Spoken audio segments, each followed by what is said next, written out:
Bonjour à tous, bienvenue dans ce troisième podcast Mes angoisses et moi. Aujourd'hui, j'ai la chance de recevoir Christopher Laquiez. Merci d'avoir accepté mon invitation. Avec plaisir. Donc toi, tu es multicasquette, tu es écrivain. Tu as sorti un livre d'ailleurs, Guérir l'impossible. Tu as un podcast qui s'appelle L'Esprit Libre, qu'on peut d'ailleurs retrouver sur toutes les plateformes si je dis pas de bêtises. Tu es également créateur de contenu. Tu parles beaucoup de philosophie et tu cumules sur tes réseaux près d'un demi-million d'abonnés. Donc aujourd'hui, je voulais évoquer avec toi ton parcours, les difficultés que tu as pu connaître et un petit peu comment tu en es arrivé à parler de philosophie surtout. Donc d'abord, si tu peux te présenter, si j'ai oublié quelques détails. Je crois que tu as fait le tour. Hein. Je crois que tu as fait le tour. Non, j'ai pas grand chose à rajouter. Moi, je fais beaucoup de philo.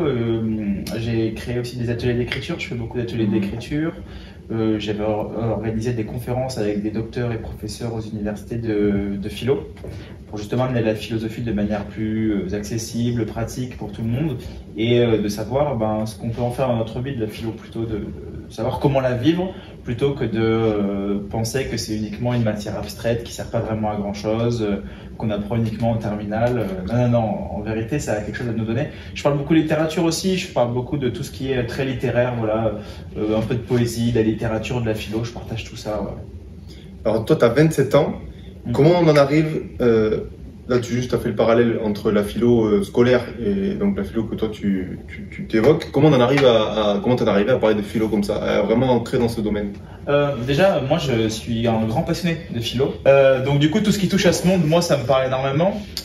J'avais envie d'en parler sur les réseaux sociaux, mais je savais pas trop comment ça allait être accueilli parce qu'on parle beaucoup de développement personnel, on parle beaucoup de psychologie et très peu de philo, beaucoup moins. Il n'y a pas grand monde en fait qui aborde ce sujet-là. C'est le seul que j'ai trouvé en tout cas. Ouais, on n'est pas nombreux. Et du coup, j'avais vraiment envie de montrer que le dev perso c'est bien, mais ça a ses limites. Qu'il y a des choses qui nous permettent pas d'aller chercher un peu plus en profondeur, alors qu'au final la philo elle a quand même des réponses qui sont intéressantes, des questionnements qui sont bien. La littérature nous amène à aussi réfléchir sur le monde, notre comportement, et c'était vraiment ça qui était important pour moi. Je l'ai vraiment fait pour moi à la base, plus que pour les gens. J'avais vraiment envie de partager ça parce que j'étais passionné encore aujourd'hui.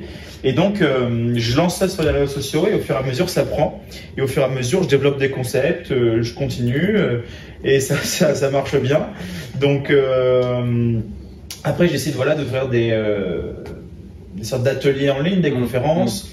Puis après l'écriture, j'ai toujours aimé écrire. Enfin, je me suis vraiment découvert à l'écriture de ce premier livre-là. Donc du coup, après, je me suis vraiment plus lancé dans l'écriture. J'ai vraiment fait que ça, accompagner des auteurs aussi à être publiés.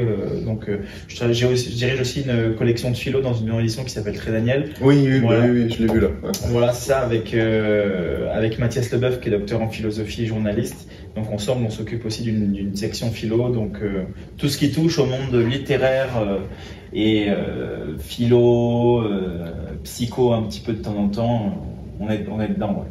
Et du coup, le développement personnel, ça peut beaucoup aider dans la vie de tous les jours. La philo, ça fait pareil pour toi? Ça t'aide dans ta vie de tous les jours? Tu sais, le développement personnel va te donner les réponses à tes questions. La philo va te donner de nouvelles questions. Donc celle-là, je vais la garder aussi. Donc à partir de là, c'est ça qui est intéressant dans la philo. C'est qu'en fait, on te dit pas ce qu'il faut que tu fasses, mais on te fait réfléchir pour que tu arrives à trouver ce qu'il faut que tu fasses. Et c'est pas du tout le même acheminement.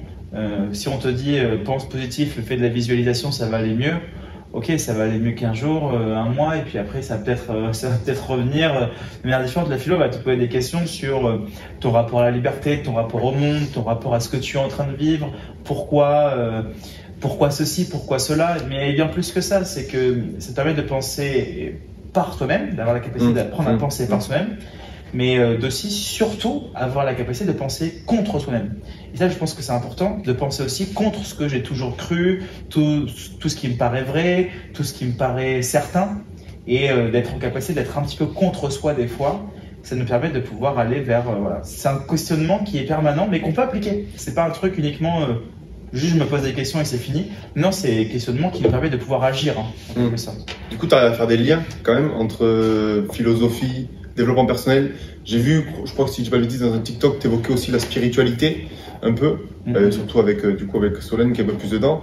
Du coup, tu arrives à faire des liens un peu aussi entre tout ça. Moi, tu arrives à compléter un petit peu le. Moi, je parle pas. Enfin, moi, quand je parle de spiritualité, généralement, c'est pour un peu la critiquer. Donc, en fait, c'est drôle parce que j'étais quelqu'un de très spirituel pendant longtemps. À la suite d'une grosse dépression, j'ai été très proche de la spiritualité, que j'ai trouvé de plus en plus dogmatique. Donc on imposait de plus en plus de règles, de structures, c'était comme ça et pas autrement.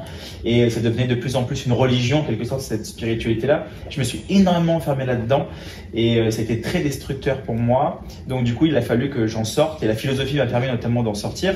Donc aujourd'hui, j'ai un rapport à la spiritualité qui est très étrange. C'est-à-dire que moi, je me considère pas comme quelqu'un de spirituel. Si on pense que la spiritualité, c'est croire en un truc supérieur, l'univers, Dieu ou ce que tu veux. Si c'est ça, je ne le suis pas. Si être spirituel, c'est je sais pas moi, c'est être en harmonie avec le monde, c'est être quelqu'un de joyeux, de saint. Ça dépend comment tu le définis. Voilà, ça dépend comment tu le définis. Mais en tout cas, dans cette spiritualité qui est en termes de croyance en quelque chose de supérieur qui nous guiderait, que ce soit un dieu ou qui tu veux, ça, ce n'est pas une croyance que moi j'ai.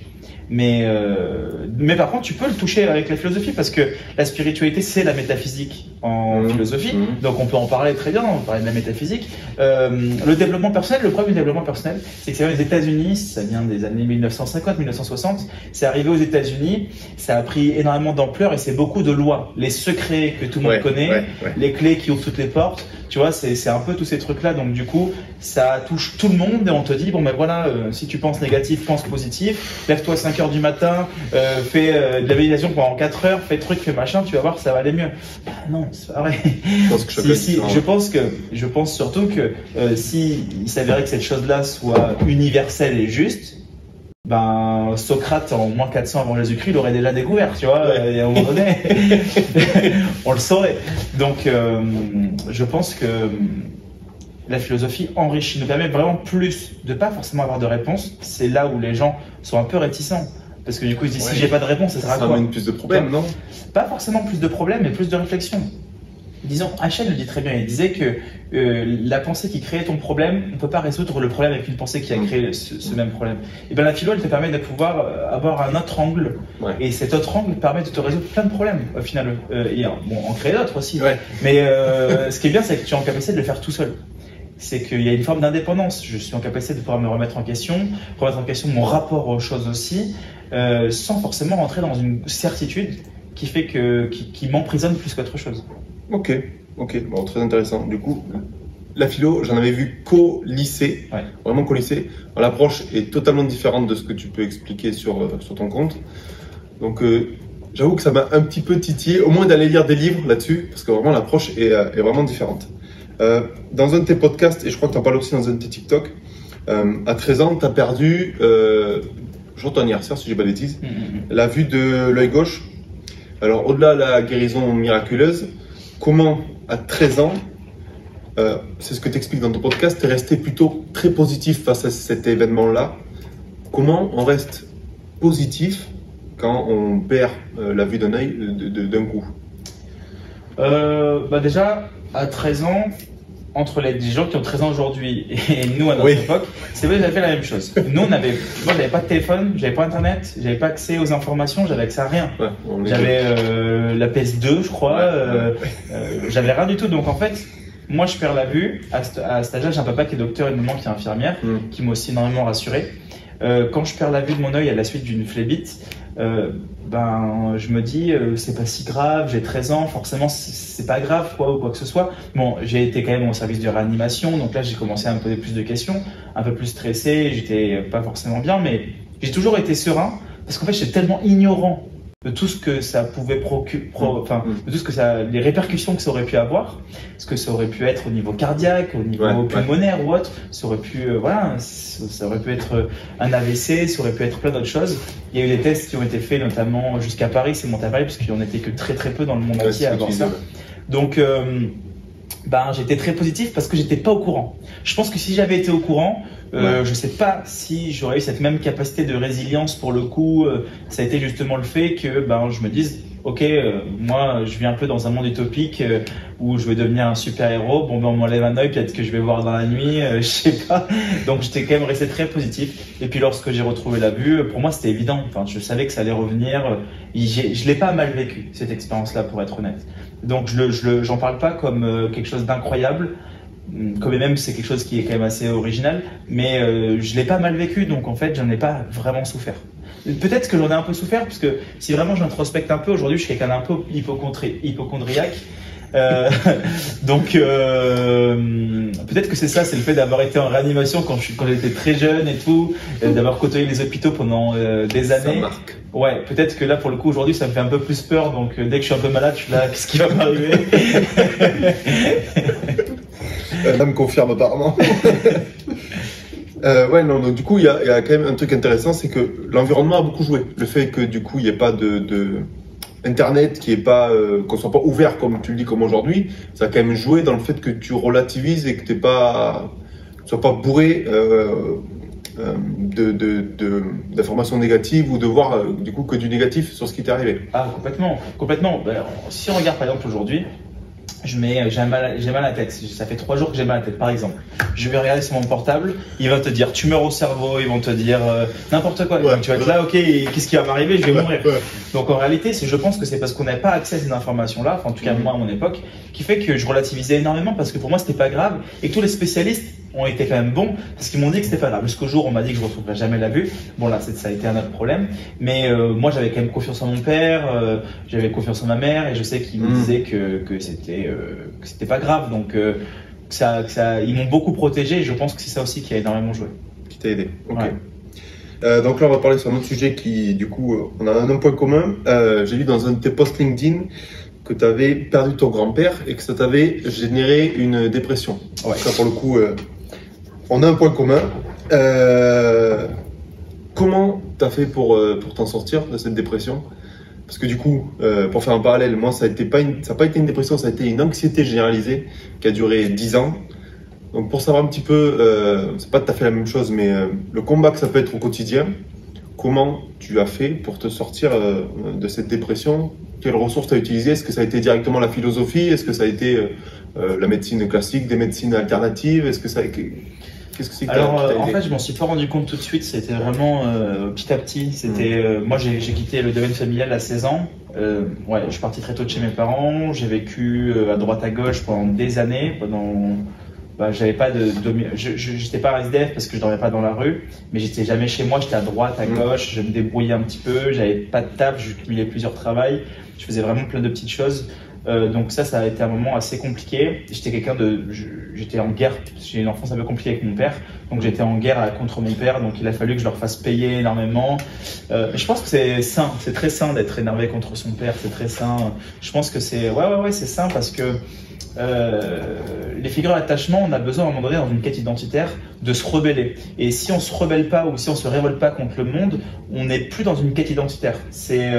On voit tous les jeunes, tous les ados, à un moment donné, il faut qu'ils soient un peu en rébellion contre leurs parents. Et c'est pas une haine qui est péjorative dans le sens où ça dépend la relation qu'on a eue avec son père, de ce qui s'est passé évidemment. En tout cas, moi je pense que pour un petit garçon, d'haïr son père, c'est pas forcément quelque chose de mauvais tant qu'il n'y a pas eu des situations extrêmes. Hein. Tu mesures les propos. Voilà, je mesure les propos. Moi, c'était plutôt de la violence psychologique. C'était pas mon père n'a jamais été extrêmement violent avec moi. Mon père n'a jamais été m'enfermé dans une cave. Ça reste quand même assez light. Je compare pas trop. C'était plutôt la dégradation psychologique parce qu'il y avait beaucoup d'attentes sur moi, énormément d'attentes sur ce que le docteur. Il voulait que je sois docteur. Pas docteur forcément, mais que je réussisse bien dans la vie. Donc c'était d'une très bonne intention. Il a vécu une enfance qui a été abominable. Lui, par contre, pour le coup, bien plus que moi. Et du coup, il l'a retranscrit en pensant que justement, ça allait faire la même chose que lui a fait pour s'en sortir. Sauf que malheureusement, on est tous différents, ça n'a pas fonctionné. Donc moi, j'étais en guerre contre lui pendant très longtemps. Donc il a fallu que je le fasse payer à tout le monde. Et après, je me suis mis en guerre contre tout le monde. Donc j'étais un petit branleur à 16 ans qui se barre, qui fait un peu n'importe quoi. Et jusqu'au moment où, moi, mon grand-père, c'était le symbole de ma famille. Tu vois, c'était vraiment le patriarche. Voilà, en gros, c'est ça. Et surtout qu'on a une famille du côté de ma mère qui est très, très, très soudée. C'est d'origine créole, c'est malgache, donc c'est vraiment très, très, très soudé. Et là, les dernières paroles étaient des insultes. Et donc du coup, quand il est décédé, moi, il m'avait envoyé un message parce que c'était un moment un peu, voilà, il savait quoi. Hein. Il était très fatigué. Il a fait 7 AVC, 3 infarctus. Enfin, c'était un survivant. Hein. Il a eu 4 ou 5 cancers. Enfin, c'était un truc de dingue quoi. Il était survivant. Bon, ok, très bien. Et là, il était trop fatigué. Et je savais que tout le monde le savait. Et en fait, c'était à son décès-là que vraiment j'ai pris une grosse claque. Et c'est là que la descente aux enfers a continué parce qu'il a fallu que je me fasse payer. J'avais pris en fait sa mort comme si c'était de ma faute. Et donc du coup, il a fallu que je me fasse payer. Donc il fallait que je me fasse souffrir intentionnellement. Je le savais, je le faisais, enfin volontairement et involontairement, pour rééquilibrer la balance. C'est comme si tout était de ma faute. Donc il fallait que je rééquilibre. Pas jusqu'à la mort, mais j'y ai pensé pendant longtemps. Ça a été presque un état clinique, donc ça a été vraiment hard. Et puis moi, c'est la spiritualité, énormément, qui m'a sorti de tout ça. Comme quoi, voilà. Hein, c'est la spiritualité qui m'a énormément aidé. Et j'avais des amis, un ami très proche, avec qui était vachement là-dedans, qui m'a énormément aidé. Ça m'a permis de mettre du sens. Puis la philosophie est arrivée, elle m'a permis d'enlever le sens. donc voilà, mais la spiritualité à ce moment-là dans ma vie m'a vraiment énormément aidé. Ça a été la seule solution que j'avais moi, de mettre un peu, de savoir qu'il est toujours là avec moi. C'était très dogmatique. Après, le problème, c'est que je me suis enfermé. C'était un petit peu très sectaire par la suite. C'était vraiment très, très, très dogmatique. Donc, du coup, cette même chose qui m'a sauvé a commencé par un peu me détruire, me couper du monde. Et c'est là que la philosophie est intervenue pour le coup. Ouais, du coup, ça t'a permis de t'en sortir, mais au final, tu t'es renfermé là-dedans parce que ça te permettait tellement de t'en sortir que tu. Ouais, ok, je vois. C'est un petit peu comme celui qui arrête de fumer, mais qui se met dans la nourriture ou dans l'alcool. Ouais, voilà. Au final, d'accord. Tu compenses par totalement autre chose. Et voilà. En tout cas, moi, ça m'a vraiment aidé. Après, évidemment, j'ai fait énormément de thérapie, j'ai fait énormément de psychanalyse, j'ai fait beaucoup de choses à côté de ça. J'ai pas fait que. Ouais. Et c'est terminé. Enfin, je vais dans la spiritualité. Non. Il y a eu un gros travail thérapeutique. J'ai fait. Bien plus d'1 an de suivi, 1 an et demi de suivi. Psychologue, tu parles là J'ai fait de la psychologie, j'ai fait de la psychanalyse, j'ai fait de la thérapie. D'accord. Okay. Voilà. Ça t'a pu t'aider aussi. Ça t'a pu t'aider aussi. Ok. Donc du coup, avec l'expérience que tu as là, pour des personnes qui seraient dans le même cas que toi, parce que donc du coup, je pense que on est tous différents, on a tous un rapport à la spiritualité qui peut être différent, un rapport aux médecines qui peut être différent. Ouais. Si tu avais un conseil pour aider à surmonter les épreuves, surtout quand on est dans une période de dépression, pour savoir à quel point c'est compliqué, si tu avais un conseil qui peut permettre pas de surmonter, mais en tout cas d'avoir une lueur d'espoir, parce que je pense que c'est le plus important dans ces moments-là. Alors moi, il y a 2 choses qui m'ont énormément aidé, c'est changer d'environnement. La première chose, c'est changer d'environnement. Changer d'environnement, c'est pas uniquement de lieu, c'est aussi des personnes qui t'entourent, c'est le travail que tu fais, ça peut être plein de choses. Hein, changer d'environnement, en tout cas, essaye d'aller voir ce qui se passe ailleurs. Et la deuxième chose qui m'a énormément aidé, c'est aider d'autres personnes. Voilà, moi, ça a été ça aussi. C'est des facteurs qu'on a généralement quand on souffre, on pense que on a plein d'idées sur nous-mêmes, ce qui fait qu'on ne va pas forcément aller aider des gens. C'est la dernière chose qu'on va penser faire. Et en fait, ce qu'on a, c'est que lorsqu'on est dans cet état-là, alors là, moi, quand je parle de dépression, la dépression, c'est une maladie. C'est pas un état dépressif. Je préfère le dire quand même. La dépression, c'est vraiment une maladie. Il faut un suivi psychologique. Il faut aller voir vraiment quelqu'un qui peut nous aider. C'est vraiment quelque chose de bien particulier. C'est pas un état dépressif. Aujourd'hui, on fait beaucoup d'erreurs. Faut pas tout mélanger. Et ce qui aide aussi, c'est énorme, parce qu'on se sent pas utile en fait, on se sent inutile. La vie n'a plus de sens, n'a plus rien, donc du coup, il faut qu'on trouve une forme d'utilité. Et cette utilité, elle va être dans le sens qu'on va réussir à donner avec ce qu'on a vécu. Ce que j'ai vécu, quel sens je peux lui en donner. Mais ça, il faut quand même du recul pour réussir à se rendre compte. Donc la première étape pour moi, c'est déjà changer d'environnement, surtout en parler. On voit Triste Tigre de Neige Sino, on parle très très bien, c'est un bouquin magnifique qui est sorti il n'y a pas très longtemps, qui parle de l'inceste. Elle parle de l'inceste à l'intérieur, elle a vécu l'inceste, elle en parle dans son livre énormément. Et en fait, ce qu'elle dit, c'est que généralement, on a tendance à se renfermer dans le silence. Donc à la suite d'événements qu'on peut vivre, on se renferme dans le silence et la honte arrive. Et en fait, on rentre dans une espèce de schéma, de cercle vicieux, où puisqu'on a honte de ce qu'on a vécu, on préfère ne rien dire, pour ne pas remettre de la honte sur de la honte. Et en fait, l'acte même de rien dire nous procure de la honte. Et donc, du coup, c'est tout le temps ce schéma-là. Cercle négatif. Voilà. Alors, je différencie bien la honte de la culpabilité. La culpabilité, c'est vraiment sur une action qu'on va faire. La honte, c'est plutôt vraiment un état d'être. C'est vraiment un état. Et là, pour le coup, quand on rentre dans cet état, et ben, généralement, le silence, en tout cas, la honte a ce pouvoir de soustraire la parole qui fait qu'on arrive dans une forme de silence et on rentre dans ce schéma. Donc, on n'en parle pas, on ne dit rien. Et c'est pour ça que de grandes personnes qui se sont suicidées, dépressifs, était très souriant, personne ne pouvait s'en douter, quoi. Tu le montres jamais. C'est vrai que tu le caches bien. Ouais, on le cache bien, tu le montres jamais. Parce qu'en fait, tu gardes dans ce silence et tu préfères ne pas surenchérir de la honte, de la souffrance, sur de la souffrance et préfères ne rien dire. Donc déjà, la première chose pour moi, ce serait quand même d'en parler soit à des proches, soit... Généralement, on va se dire, oui, mais les gens m'écoutent pas, ils vont pas me croire ou autre. D'en parler à quelqu'un peut-être de neutre aussi, un spécialiste ou une personne qu'on connaît depuis pas très longtemps, c'est intéressant parce que les gens qui nous connaissent depuis longtemps, ils vont avoir des a priori. Ouais. Et généralement, c'est pas toujours les meilleures personnes pour nous conseiller. Non. Et quelqu'un en qui on peut avoir une belle confiance et qu'on connaît depuis pas très longtemps, ça peut être intéressant. Et d'aider les gens. Ça, vraiment, c'est un truc qui m'a beaucoup aidé, moi. Ok. Maintenant, on va parler du sujet du stress. J'ai vu, et félicitations que tu as fait un TEDx il n'y a pas longtemps sur Bordeaux. Comment on gère la pression d'un tel événement? Et donc, je suppose que ça doit être quand même, on doit ressentir un certain stress. Comment tu as géré ce stress-là? D'ailleurs, est-ce que tu es quelqu'un de stressé dans ta vie de tous les jours, d'anxieux peut-être? Comment tu le gères, ou en tout cas, comment tu l'as géré à ce moment-là? Est-ce que je suis quelqu'un d'anxieux, moi? Je suis pas trop quelqu'un. Non, en réalité, je suis pas trop quelqu'un d'anxieux. Je suis pas trop quelqu'un de stressé. En réalité, je suis assez relativiste. Je suis assez terre à terre sur certains trucs, donc j'évite de me faire souffrir pour rien. Le TEDx m'a fait énormément stresser parce que c'était un objectif que j'avais dans ma vie. C'était vraiment un truc que je voulais faire.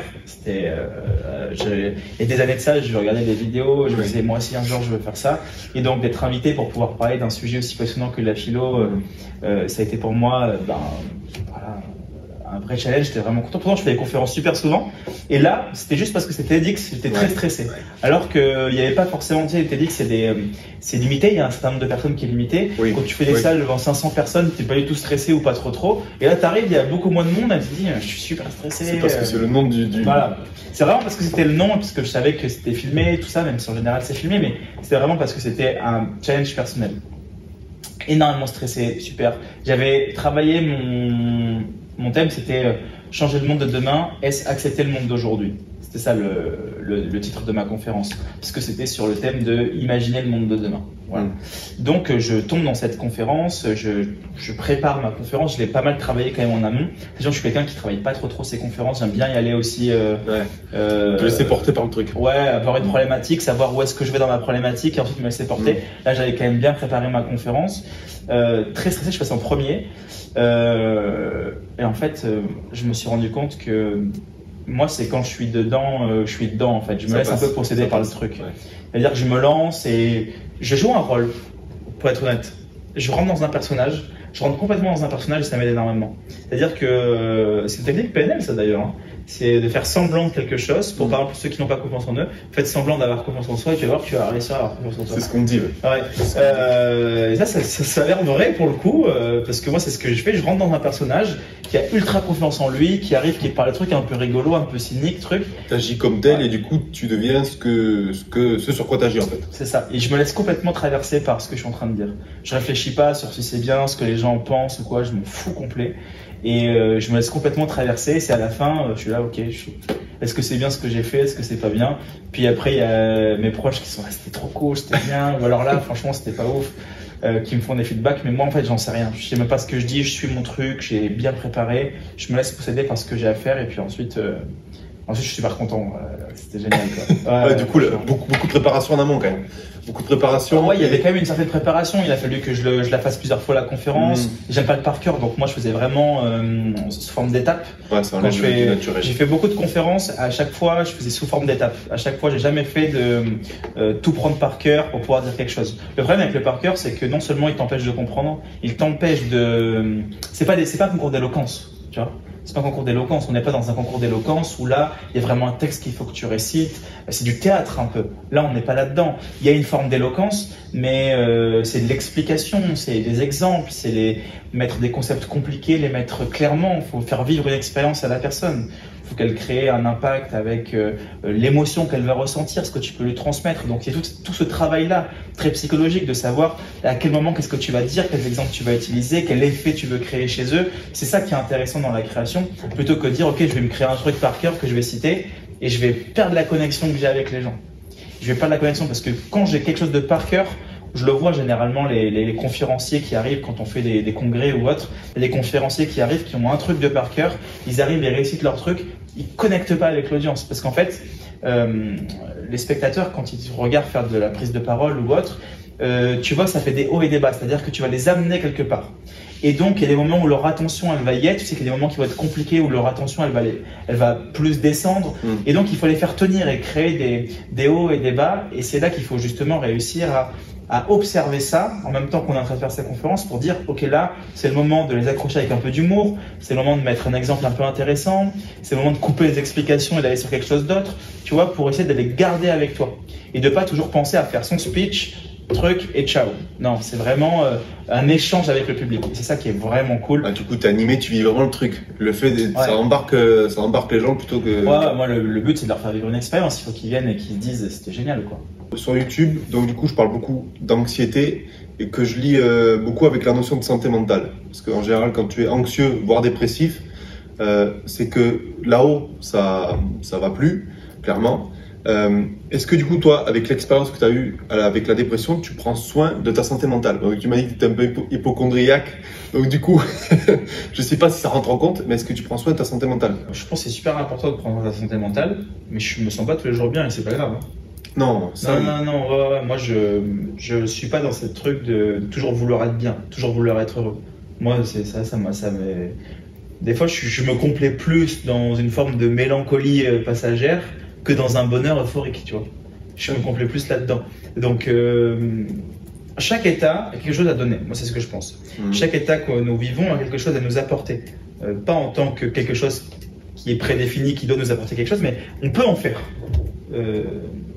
En créer quelque chose à travers cet état. C'est-à-dire que moi, la mélancolie, c'est au moment où je suis le plus créatif. Dans mes écrits, par exemple, quand je sens que je suis un peu mélancolique ou que j'ai envie de penser à des trucs un peu sombres, c'est là où je suis le plus créatif. Il y a des moments où je vais souffrir. Ces moments-là, ça va me permettre aussi de pouvoir réfléchir sur moi. C'est pas des états qui me dérangent. C'est pas vraiment des états qui me dérangent profondément parce que je sais quoi en faire de ces états-là. Et je pense que la santé mentale, c'est important de travailler dessus dans le sens où il faut savoir quoi faire de ce que j'ai. Et donc en tout cas, ça surtout. Voilà, c'est ça. Il faut savoir quoi faire de ce que j'ai. Et donc pas forcément l'appliquer en tant que. Il faut que je m'en sorte. Généralement, ce qui est drôle, c'est que la souffrance, l'anxiété ou autre, l'état dépressif ou ce que vous voulez, c'est considéré comme une suite illogique de notre comportement. C'est-à-dire que notre comportement humain, il doit toujours être considéré d'aller vers le meilleur. C'est-à-dire que toutes nos expériences doivent nous amener vers le bien, vers le beau, vers le bon, vers tout ce que vous voulez. Mais le problème, c'est que ça ne fonctionne pas comme ça. Et que lorsque quelque chose de mal arrive, on souffre ou on vit une situation qui est compliquée, eh bien on va l'identifier comme étant quelque chose de pas logique, pas normal.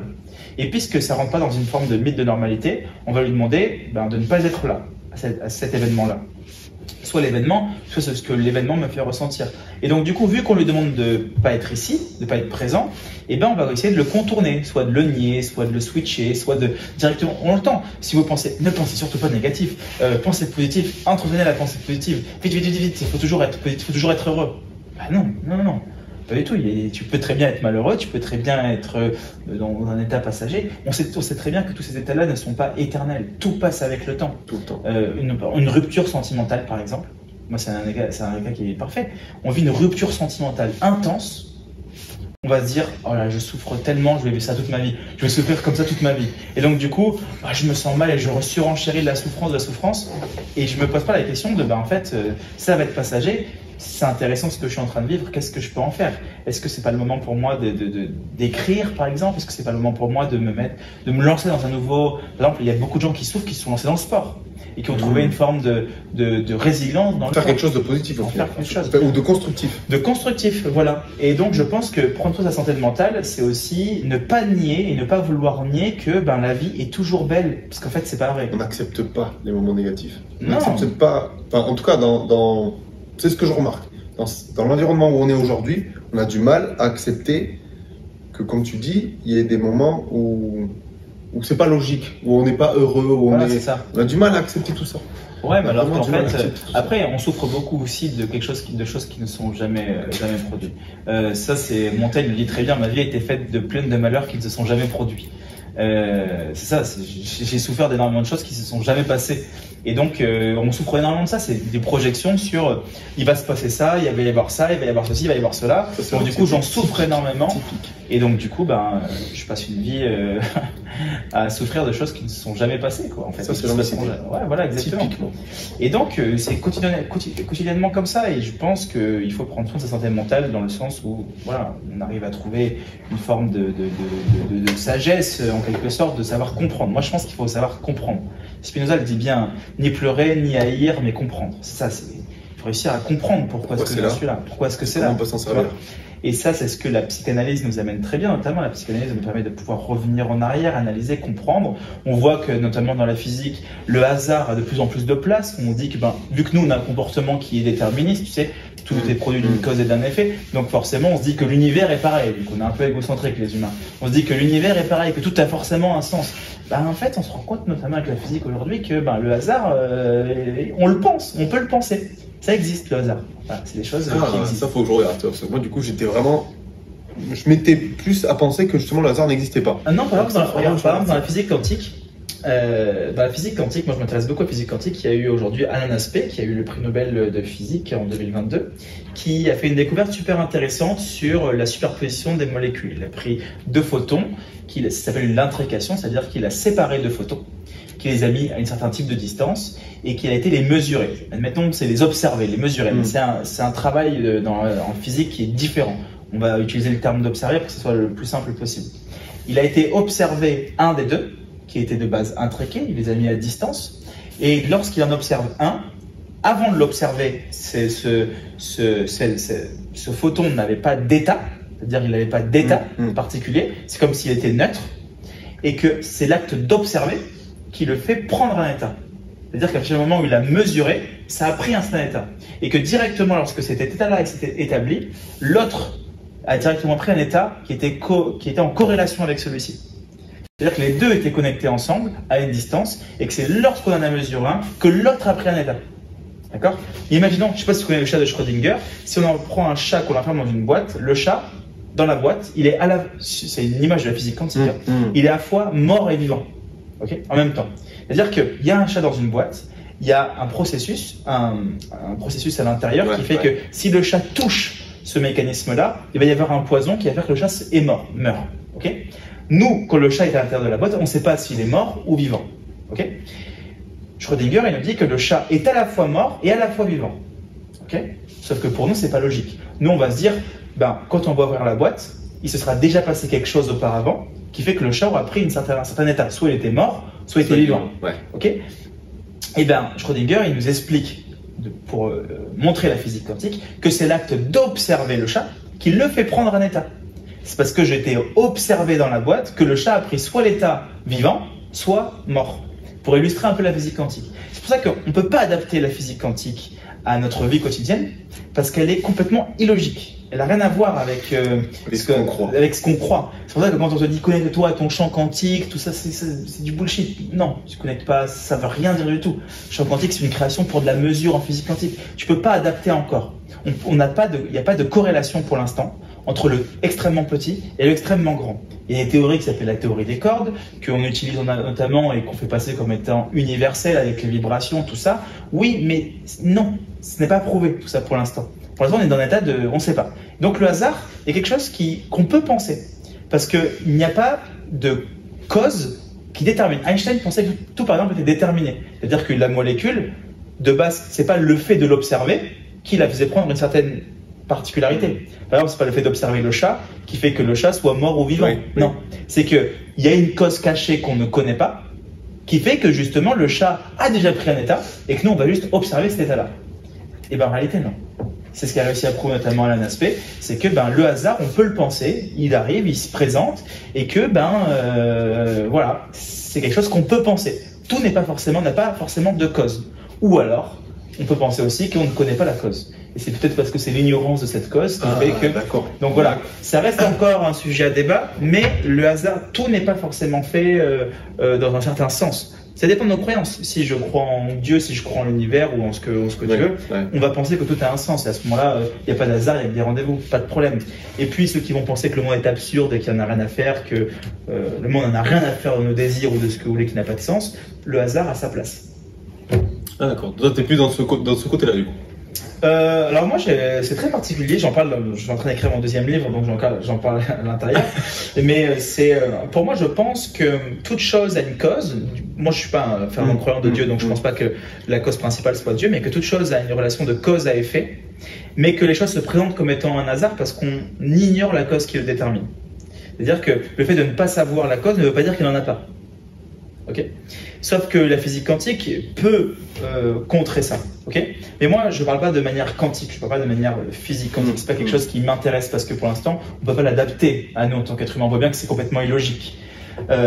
Mais ce qui nous arrive dans notre vie, pour moi, est complètement absurde. C'est-à-dire qu'il arrive en n'ayant aucun impact, enfin un impact direct sur nous, mais en n'ayant aucun rapport à nous. C'est-à-dire que les choses se présentent à nous telles qu'elles arrivent, et qu'elles sont souvent indésirables. C'est pour ça que moi je dis souvent que le réel est tragique, mais pas tragique en tant que jugement, en tant que donnée. C'est-à-dire qu'on est jeté au monde pour au final mourir. Ça c'est une réalité. On peut penser qu'il y a une vie après la mort, oui, mais c'est tragique de se dire qu'on est jeté dans le monde, et la seule chose, à partir du moment où on a une première respiration, la seule chose qu'on sait c'est qu'on va mourir. Ça va se terminer, Et ça c'est quand même tragique. Ouais, vu comme ça, ouais. Bon, on va terminer par des questions un peu plus cool. Ouais. Donc, du coup, on en a parlé tout à l'heure. Vous êtes jeunes parents, donc t'es entrepreneur. Marie, t'es aussi homme. Comment tu fais pour tout gérer? Et est-ce que tu as, ça c'est une question moi, que j'aime beaucoup, est-ce que tu as des habitudes saines que tu mets dans ta vie de tous les jours? J'ai vu, je crois que tu méditais beaucoup. Oula, non, alors, j'ai eu médité beaucoup. Sur une vidéo YouTube, je l'ai vu. Ouais, j'ai eu médité pas mal. Tout dépend qu'est-ce qu'on appelle méditation. Si méditation, c'est se mettre en tailleur et méditer, je médite pas. Je médite quand je vais écrire, par exemple. C'est des moments de méditation pour moi. Lorsque j'écris, que je suis concentré, que j'ai envie d'écrire sur des sujets qui me parlent, tous les jours j'écris. Et là, c'est une forme de méditation, complètement. Là, c'est complètement une forme de méditation. C'est-à-dire que je suis dans un état un peu second, où je suis en train d'écrire sur des choses qui me passionnent profondément, ou pas, mais qui me font du bien à ce moment-là. Et c'est une forme de méditation. Si on part du principe que la méditation, c'est un certain type de comportement, alors je médite pas. J'ai honnêtement pas une hygiène de vie qui est top. Moi, je vais pas te mentir, j'ai pas un super bonne hygiène de vie. En ce moment, je fais pas beaucoup de sport. Madame confirme aussi. Voilà, en ce moment, je fais pas beaucoup de sport. Je mange pas forcément toujours bien. Ouais, non. En fait, j'entretiens très bien mon esprit, mais j'entretiens pas forcément super bien mon corps. Je suis pas forcément un exemple là-dessus, donc je vais pas donner de conseils, je crois. J'ai plutôt besoin d'en recevoir que d'en donner. Non, je suis pas du tout un partisan de se lever à 5h du mat, faire truc, faire machin. En vrai, j'ai mes petites routines, c'est-à-dire que j'aime bien me lever, j'aime bien écrire un petit peu le matin, j'ai un moment d'inspiration, je vais me mettre au travail, je vais passer un moment avec ma fille, je vais passer un moment avec Solène, je vais faire des trucs. J'ai ma petite routine qui est pour moi bien. C'est vrai qu'il manque le sport, je fais pas toujours du sport, je fais du basket 2 fois par semaine, bon c'est cool, mais je vais pas à la salle de sport tous les jours. Je fais vraiment des trucs qui me font kiffer. Ouais. Je fais vraiment des trucs qui me font plaisir. Et tous les trucs qui me saoulent un peu, je les fais pas. Là, toi qui écris beaucoup, une question qui me vient là. Toi qui écris beaucoup, ça permet d'évacuer les émotions, l'écriture, de lâcher prise. Parce que j'en ai beaucoup entendu parler. Alors il y a beaucoup de sons de cloche. Personne dit pareil. Toi qui écris beaucoup, est-ce que ça te permet vraiment de... Est-ce que c'est libérateur l'écriture? Honnêtement, il y a 2 types de visions. C'est soit on pense que l'écriture peut être une forme de thérapie, soit elle ne l'est pas. Je pense pas que l'écriture soit une thérapie en tant que telle. Je pense pas que c'est thérapeutique. Je pense que l'écriture nous permet de pouvoir vraiment mieux comprendre ce qu'on ressent.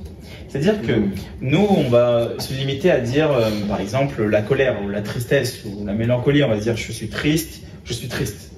L'écriture va nous permettre de pouvoir détailler, de pouvoir revenir dans nos souvenirs, de pouvoir mettre des mots différents. C'est-à-dire que la tristesse, mais quoi? Qu'est-ce qu'elle te procure réellement? Qu'est-ce qu'elle vient te dire? Qu'est-ce qu'elle vient te murmurer? Qu'est-ce qu'elle vient te procurer? Quelles sensations dans ton corps? Est-ce que ça monte? Est-ce que ça descend? Est-ce que c'est chaud? Est-ce que c'est froid?